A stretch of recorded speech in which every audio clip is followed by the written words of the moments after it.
Marwadi university మంచి భవిష్యత్తు కోసం తెలుగు విద్యార్థులు ఇష్టపడే యూనివర్సిటీ. కాల్ 9059052378 9059052379.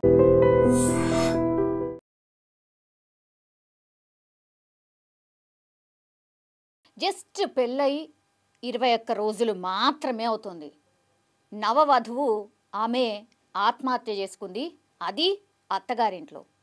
ఇంకా ఇమాజిన్ చేసుకోండి ఒక్కసారి వాళ్ళ తల్లిదండ్రుల పరిస్థితి ఎట్లా ఉంటుంది ఏంది అనేది. చూడ్డానికి జంట కూడా చాలా బాగుంది, కానీ ఏం జరిగిందో ఏంటో తెలియదు. కానీ పెళ్ళైన 3 రోజుల దగ్గర నుంచే ఈ భర్త టార్చర్ పెట్టడం స్టార్ట్ చేశాడు అనేటువంటిది ఇప్పుడు ఆరోపణ పెద్ద ఎత్తున వినిపిస్తోంది. తల్లిదండ్రులు అంటే ఇప్పుడు అమ్మాయి తల్లిదండ్రులు ఎవరైతే ఉన్నారో వాళ్ళు ఒకటే చెప్తున్నారు, పెళ్ళైన 3 రోజుల దగ్గర నుంచి ఇంకా అదనపు కట్నం తీసుకురా, నువ్వు చాలా తక్కువగా ఇచ్చావు కాబట్టి ఖచ్చితంగా ఇంకా కూడా మీ అమ్మా నాన్న దగ్గర నుంచి ఇంకా అదనపు కట్నం తీసుకొని రా అంటూ వేధించడం స్టార్ట్ చేశాడు. అట్లాగే భర్త చూడ్డానికి బాగానే ఉన్నాడు, ఈ జంట కూడా నిజంగానే చూడముచ్చటగా ఉంది. కానీ ఆ అమ్మాయిని మరి 3 రోజుల నుంచే పెళ్ళైన 3 రోజుల నుంచే టార్చర్ పెడుతున్నాడు అని అంటే అసలు పెళ్ళి ఇష్టం ఉందా లేదా, బలవంతంగా పెళ్లి చేశారా అంటే అది కూడా కాదు. ఇప్పుడు ఈ అమ్మాయి ఎవరైతే కనిపిస్తున్నదో ఆమె చిన్న అమ్మాయి, అంటే 3 ఆడపిల్లలు ఆ తల్లిదండ్రులకి, లాస్ట్ ఆడపిల్ల అనమాట. ఇప్పుడు సెకండ్ పాప ఎవరైతే ఉన్నారో ఆ పాపకు సంబంధించిన అంటే ఈ అమ్మాయికి సంబంధించిన బావ ఎవరైతే ఉన్నారో ఆయన ఇప్పుడు ఈ అమ్మాయి భర్త కూడా చిన్నమ్మ కొడుకు అనమాట. సో తెలిసిన వాళ్ళకి ఇస్తే ఇంకెట్లాంటి ప్రాబ్లం ఉండదు, మన ముంగట్నే ఉన్నాడు, మన ముంగట్నే ఉంటాడు, మనకు చేదోడు వాదోడుగా ఉంటాడు అని భావించి పాపం ఆ అమ్మాయి ఫర్దర్గా కూడా చదువుకోవాలని ఉన్నా తల్లిదండ్రులకు ఇంకా భారం అవుతుంది అనుకొని, మనకు తెలిసిన అబ్బాయే కదా మనం చూస్తూ ఉన్నాం కదా, సో బాగానే ఉంటుంది చేసుకుంటానులే అమ్మా నాన్న అని ఆమెనే చెప్పి పెళ్ళికి సిద్ధమైనటువంటి పరిస్థితి. వాళ్ళ తల్లిదండ్రులు విలపిస్తుంది ఏంటి అని అంటే, కేవలం 21 రోజులు అవుతోంది, పెళ్ళైన 3 రోజుల నుంచి కూడా టార్చర్ పెడుతున్నాడు అని అంటే పెళ్ళి ఇష్టం లేకపోయిందా లేదంటే ఈయనను ఒప్పించి బలవంతంగా పెళ్లి చేయించారా అనేది ఒకటి. అలా ఫ్యామిలీ మెంబర్స్ అందరు కూడా తెలిసిన వాళ్ళు కాబట్టి అమ్మాయిని ఇచ్చేటప్పుడు పూర్తిగా అన్ని తెలుసుకున్న తర్వాతే ఇస్తూ ఉంటారు. కాబట్టి వీళ్ళేమి అంటే తెలియని వాళ్ళు అసలే కాదు, వాళ్ళ అల్లుడికి తెలిసినటువంటి అతనే బంధువే కాబట్టి మా అల్లుడు ఉంటాళ్లే, ఒకవేళ ఏమైనా జరిగినా ఈయన సర్ది చెప్తాళ్లే అనుకున్నారు. ఇప్పుడు పూర్తిగా ఈ కేసుని పూర్తిగా చూసినప్పుడు అసలు అల్లుడికి తెలిసిన వ్యక్తా లేకపోతే అల్లుడు చిన్నమ్మ కొడుకా ఇది ఏమీ లేదు. వాళ్ళ దగ్గర నుంచి కావాల్సింది డబ్బులు మాత్రమే, అదనంగా డబ్బులు కావాలి. వీళ్ళు 8.5 తులాల బంగారం అట్లాగే 5 లక్షల నగదు కూడా ఇచ్చారు పెళ్లి సందర్భంలో. 3 రోజులు అయిన దగ్గర నుంచి కూడా ఇది సరిపోదు, మీ డాడీ దగ్గర ఇంకా చాలా ఉంది, చాలా ఆస్తులున్నాయి, మీ ఇంటి దగ్గర మీ ఇంటి ముందర పెద్ద జాగా ఉంది, సో దానిలో కొంత నాకు కావాలి అనేటువంటిది టార్చర్ పెడుతున్నాడు అని, అట్లాగే కొడుతున్నాడు తిడుతున్నాడు అని వాళ్ళ అమ్మాయి చెప్పడం స్టార్ట్ చేసింది.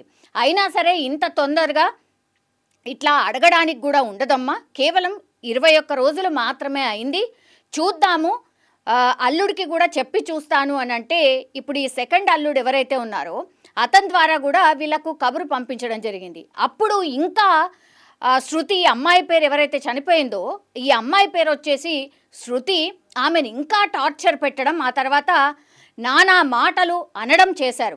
అప్పుడు ఏం చేసింది అని అంటే చనిపోయిన రోజు అంటే ఏ రోజైతే ఆత్మహత్య చేసుకోవాలనుకుందో ఆ రోజు వాళ్ళ అమ్మా నాన్నకి ఫోన్ చేసి నన్ను ఇట్లా టార్చర్ పెడుతున్నారు, కొడుతున్నారు, ఇంకా అదనపు కట్నం తెమ్మంటున్నారు రండి అని అంటే హుటాహుట్న వాళ్ళు రాత్రి 11:30 ప్రాంతంలో వాళ్ళ ఇంటికి వచ్చి సర్ది చెప్పి వాళ్ళ అల్లుడు కాళ్ళు అట్లాగే వాళ్ళ అత్తమామ కాళ్ళు మొక్కి దయచేసి మా అమ్మాయిని ఏమీ అనకండి, మేము ఒప్పుకున్నదంతా మీకు ఇచ్చేసాం కాబట్టి మీకు ఇంకా కావాలి అని ఉంటే కొద్దిగా సమయం ఇవ్వండి, మొన్ననే మేము పెళ్లి చేసినాం, కేవలం 21 రోజులు మాత్రమే అయింది, డబ్బు చాలా ఖర్చయింది, మాకున్నది ఎవరు 3 ఆడపిల్లలే కదా, తదనంతరం మీకే చెందుతుంది కదా, కాబట్టి కొద్ది రోజులు ఆగండి, నేను ఇంకా మీకు ఏం కావాలంటే అది ఇస్తాను అని చెప్పి కాళ్ళు మొక్కి ఏమనకండమ్మా బాగుండండి అని చెప్పి వెళ్ళిన రాత్రే వాళ్ళు ఇంటికి చేరుకునేసరికి మధ్యరాత్రి 2:30 అయిందంట.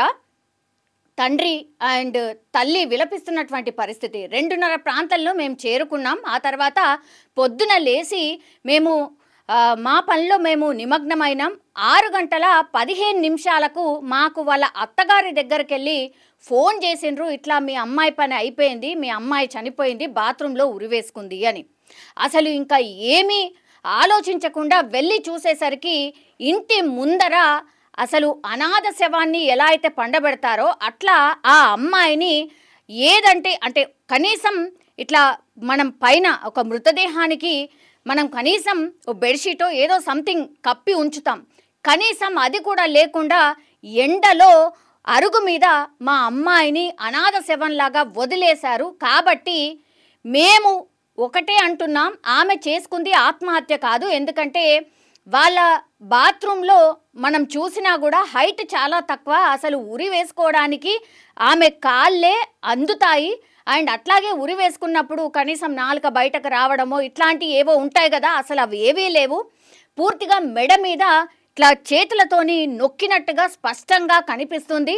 మేము పోలీస్ వాళ్లకు అదే చెప్తున్నాము, మా అమ్మాయిని చంపి ఆత్మహత్యగా చిత్రీకరిస్తున్నారు, కాబట్టి మాకు న్యాయం చెయ్యాలి అని తల్లిదండ్రులు విలపిస్తున్న పరిస్థితి అయితే స్పష్టంగా కనిపిస్తోంది. కానీ ఎంత ఘోరం, ఎంత అన్యాయం ఇది.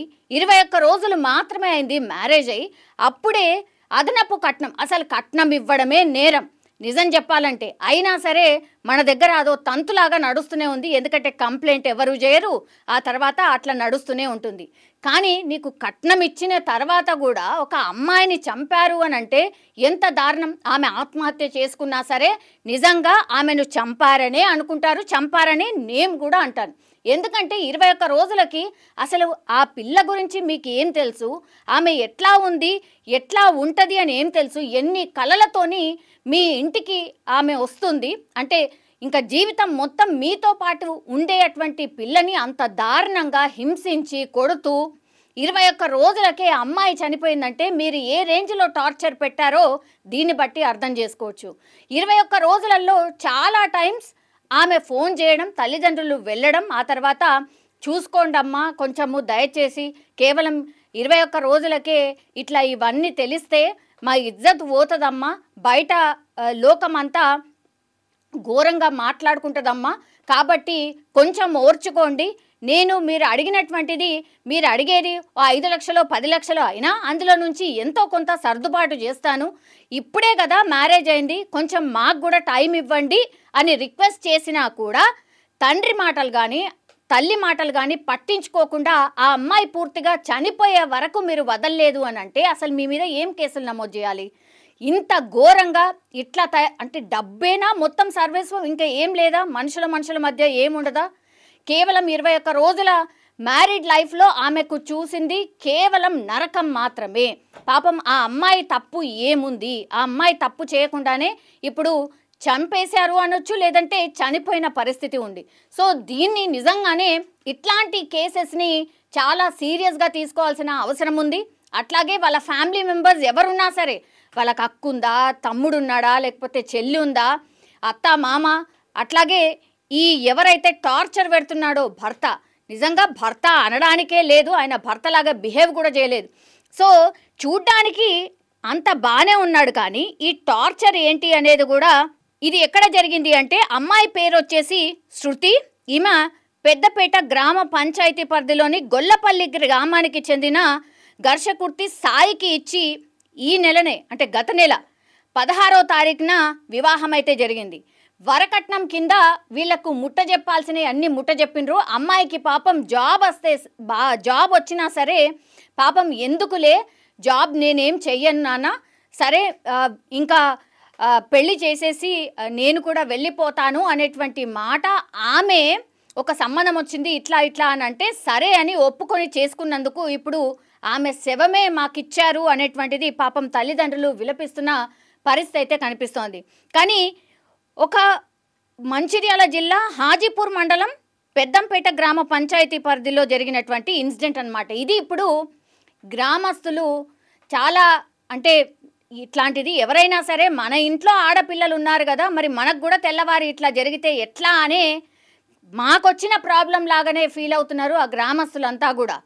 కాబట్టి వాళ్ళు డిమాండ్ చేస్తున్నట్టుగా, అంటే శృతి వాళ్ళ అమ్మా నాన్న డిమాండ్ చేస్తున్నట్టుగా అతనికి, ఈ సాయి అనే వ్యక్తికి ఇంకా నెక్స్ట్ ఎవరైనా సరే మళ్ళా ఈ కేసు అంతా అయిపోయి ఇంకేదో అయిపోయి ఆ తర్వాత మళ్ళీ పెళ్లి చేసుకున్నా సరే ఇలాగే టార్చర్ పెడతాడు, ఎన్ని డబ్బులు ఇచ్చినా సరే సరిపోదు.